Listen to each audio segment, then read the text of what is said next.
तीन दिन हुए थे हजरत सिद्दीक अकबर के विसाल को, तो हजरत उमर फारूक फरमाते हैं जख्म अभी ताजा भी था, गहरा भी था। मैं असर की नमाज पढ़ा के ना तो बाहर मस्जिद शरीफ में बैठा था, दो तीन छोटी छोटी बच्चियां सादे से कपड़े, सादा सा लिबास मस्जिद में आई और तोतला लबो लहजा, चाचा आप खलीफा बने? कहा हाँ बेटा मेरी ड्यूटी लगी है। तो कहा आप हमारे साथ चलेंगे? पुत्र कहां जाना है? तो बच्चियां कहने लगी हम यतीम बहनें हैं, हमारा भाई कोई नहीं, 5-6 बहनें हैं, वालिद इंतकाल कर गए, हमारे घर में बकरियां हैं। अबू बकर सिद्दीक रोज असर के बाद हमारे घर आते थे, बकरियों का दूध धो के हमें दे जाते थे, कुछ हम बेच लेती थी, कुछ पी लेती थी। चचा 3 दिन हो गए, अम्मा भी रोती है, बहनें भी रोती हैं, कोई नहीं घर में काम करने वाला। मैं उस आदमी की बात सुना रहा हूं जो लाखों मुरब्बा मील के हुक्मरान थे, मैं काउंसलर की बात नहीं कर रहा, उस एमपीए की बात नहीं कर रहा जो आपको सब्ज बाग दिखा के गया तो पलट के आया नहीं। फरमाते हैं कि चलेंगे आप? तो हजरत सैयदना उमर फारूक रदी अल्लाह तआला अन्हु कहते हैं मैं इतना रोया कि मेरी दाढ़ी आंसुओं से भर गई। मैं उठा, चलो पुत्र चलता हूं। आगे आगे वो बच्चियां और पीछे पीछे मैं। रस्ते में एक सहाबी मिले, ए अमीरुल मोमिनीन रोते हुए कहां तशरीफ ले जा रहे हैं? फिर रो पड़े, कहने लगे यार ये अबू बकर सिद्दीक तो मेरे लिए रास्ता ही बड़ा मुश्किल कर गया, किस तरह चलूंगा इनकी राहों पर, कैसे ये मैं काम आगे। जिगर राहे वफा में मैं नक्श ऐसे छोड़ आया हूं कि जिस मंजिल से गुजरा हूं वो अब तक याद करती है। ओ यारो हैं ना कुछ अभी भी लोग, कुछ लोग अभी भी हैं जो शाम को इंतजार करते हैं, शाम को अल्लाह खुश रखे। सुने जी, शाम को इंतजार करते हैं कि अगर कहीं से दवा के पैसे आ जाएं तो अम्मा को दवा ले दूं। कुछ हैं लोग जो मुंतजिर रहते हैं, अभी भी मुंतजिर रहते हैं कि अगर कोई सबब लग जाए ना तो चलो मैं भी ताजा फल जो आया है इस मौसम का मैं भी वो अपने बच्चों को खिला दिया करूं। दोस्तों हुजूर ने हमें सबक दिया है, ये हमारा तज़किया किया है, लालच से बचकर कोई काम जिंदगी में अपनी आखिरत के लिए भी तो करना चाहिए। कोई उसलूब ऐसा भी तो इख्तियार करें जिसमें इंसान महसूस करे कि ये खालिस मेरी आखिरत का काम है। दूसरी बात, जब तक हम सब अपने आप को कानून के हवाले करना पसंद नहीं करते उतनी देर तक तज़किया नहीं होता। एक तबका ऐसा आ गया है कि जो समझता है कि ये कानून किसी और के लिए है, मेरे लिए नहीं। जब तक इंसान अपने आप को पेश नहीं करता, तवज्जो है मेरी बात पर आपकी? मेरी बात पर तवज्जो है आपकी? आपकी कोई सियासी जमात, कोई इल्ला माशाअल्लाह जो इस वक्त काम कर रही है, जो बड़ी बड़ी पार्टियां बनी हुई हैं, उनमें से कोई एक सियासी जमात का कोई एक कारकुन भी कहता है कि मेरे लीडर से फलानी गलती हो गई है? बोल के बताएं, क्यों? ये फरिश्ते हैं, ये अपने आप को कानून के हवाले क्यों नहीं करते? वो कोई भी हो, किसी जमात का भी हो।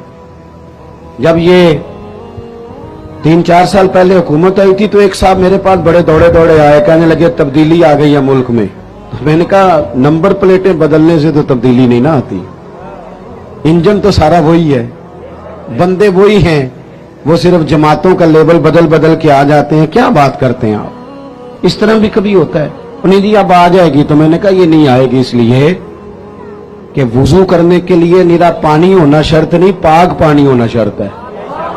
वुजू साफ पानी से होता है, इस तरह के पानियों से नहीं होता। बहरहाल आमदाम बरसरे मतलब मैं जो बात आपके सामने अर्ज करना चाहता हूं उस पर आप गौर फरमाएंगे कि कानून से बालातर अपने आप को न समझा जाए। हमसे अगर कभी कोई कमजोरी हो जाती है, किसी मकाम पर हम कोई गलती कर बैठते हैं, उसका एतराफ कर लेना, उसको मान जाना, उसको तस्लीम करना सीखें। हमारे घरों के अंदर जंग लगी हुई है इसलिए कि सास कहती है मैं तो गलती कर ही नहीं सकती, और अगर लोग हमारे यहां गलती का एतराफ करते भी हैं तो इतना जारहाना होता है कि वो लगता है गलती नहीं, वो तो डंडा चल रहा है। बहू कहती है अम्मा की सारी गलतियां मैं तो कर ही नहीं सकती। अपने आप को तस्लीम के कटहरे में लाएं, मानना सीखें। अगर किसी जगह आप महसूस करते हैं ना कि यहां मैं भी भूल गया था, तो मान लें। बड़े बड़े लोग मान जाया करते थे, बड़े बड़े लोग थे जो रुजू कर लेते थे। तस्लीम करने का, मान लेने का मिजाज बनाएं। आपकी जरूरत है आप किसी बड़े आदमी को, ताकतवर को कह सकें कि तू मान जा, तेरे अंदर ये कमजोरी है। कोई मानता है? हम मानते हैं? हाँ ना तो करो ना। गलतियां करते हैं कि नहीं? मानते हैं। मेरे रसूल पाक सल्लल्लाहु अलैहि वसल्लम ने फरमाया 3 चीजें तुम्हारे साथ कब्र तक जाएंगी, तो कुछ भी नहीं जाएगा। गाड़ी, कार, कोठी, यार, सज्जन, बड़ी दुनिया जानती है, रोड से मेरा नाम पूछ लेना, मैं फलां होता हूं, मैं फलां, ये सारी चीजें इधर ही हैं, ये यहां तक हैं, शोहरतें, सारा कुछ। 3 चीजें फकत जाएंगी। या रसूल अल्लाह सल्लल्लाहु अलैहि वसल्लम, वो कौन कौन सी? तो नबी पाक सल्लल्लाहु ताला अलैहि वसल्लम ने फरमाया, एक इल्म नाफे, अपने इल्म से किसी को फायदा दे जाओ, और दूसरा फरमाया नेक औलाद जो तुम्हारे पीछे दुआएं करेगी, और तीसरा फरमाया सदका जारिया, कोई ऐसा काम कर जाओ जो तुम्हारे पीछे जारी रहे, जिसका सिलसिला बनता ही रहे, जिसकी बात होती ही रहे। ये सदका जारिया है, ये तुम्हारे लिए हमेशा जारी रहेगा। वो शख्स जिसने कुआं खुदवाया, वो जिसने कब्रिस्तान को जगह छोड़ दी, वो जिसने रास्ता कुशादा कर दिया, वो जिसने अपनी जमीन मस्जिद को वक्फ कर दी, वो जिसने मदारस के लिए जगह दे दी, वो जिसने मस्जिद की तामीर करा दी, वो आदमी जिसने गरीबों के लिए आसानियां पैदा कर दी, वो शख्स जिसने कुरान पाक किसी को पढ़ा दिया, फिर जिसको उसने पढ़ाया उसने आगे पढ़ाया, फिर उसने आगे पढ़ाया, वो जिसने किसी आदमी की जायज सिफारिश करके उसको किसी मुश्किल से निकाल दिया और उसकी सारी औलाद उसके लिए दुआएं करने वाली बन गई। कोई सदका जारिया जिंदगी में कर जाओ, तुम चले भी जाओगे तो तुम्हारा वो सिलसिला हमेशा जारी रहेगा। मेरे अजीज, जाया नहीं करें वक्त को। मेरे नबी पाक अलैहिस्सलाम ने फरमाया 2 चीजें ऐसी हैं जिनमें बहुत सारे लोग धोखे का शिकार हैं। उन्हें गलती लग गई 2 चीजों के बारे में। 2 चीजें, सही बुखारी है, लोग गलत फहमी का शिकार हैं। 2 नेमतें ऐसी। या रसूलल्लाह कौन सी? फरमाया एक तंदुरुस्ती, एक फुर्सत। लोगों को पता ही नहीं हमारे पास कितनी बड़ी नेमतें। मुझे आज वक्त मिला हुआ है, मेरे पास टाइम है, मैं दरूद पाक पढ़ सकता हूँ, तिलावत कर सकता हूँ, अल्लाह को याद कर सकता हूँ, सदकात कर सकता हूँ, किसी की मदद कर सकता हूँ, फुर्सत है। और एक सेहत। और सजनों, वो लोग भी हैं जो कुर्सियों पे नमाज पढ़ते हैं, वो भी हैं कोई सहारा दे तो वुजू करते हैं, वो बेचारे भी हैं कि जिनका दिल करता है कि मस्जिद जा के नमाज पढ़ूं, लेकिन अब आने की ताकत मौजूद नहीं रही। उससे पहले वरना ओढ़कते दिन आया मोहम्मद, इन्हें होर कड़ी नूं डुब जाना है।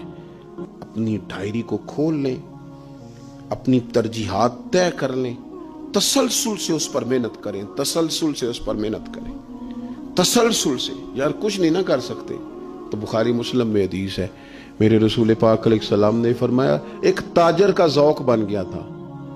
ताजर का कि कोई बंदा उधार ले जाएगा ना, अगर वो तंग दस्त हुआ तो मैंने मोहलत दे दी, कोई नहीं आ जाएंगे। कोई तो खैर का काम ज़हन में आया ना, हुजूर फरमाते उसका इंतकाल हुआ, अल्लाह की बारगाह में जब वो पेश किया जाएगा ना, तो रब फरमाएगा इसे जन्नत में ले जाओ। तो अर्ज करेगा, मालिक मैंने तो कोई ऐसा काम नहीं किया, मुझे बताया जाए करम नवाजी की बुनियाद और सबब रहमत की मुतवज्जे होने की वजह क्या बनी। तो अल्लाह फरमाएगा, तुम लोगों से कहते थे कि जो तंग दस्त हुआ उसे मोहलत देनी है, जो मजबूर हुआ उसे तंग नहीं करना। मैं कहता था तो अल्लाह फरमाएगा, तुम मेरे बंदों पे आसानी करता था, मैं तेरे ऊपर ना करूं। वो कोई तो काम मेरे भाई हो जाए, कोई तो खैर वाला काम हो जाए।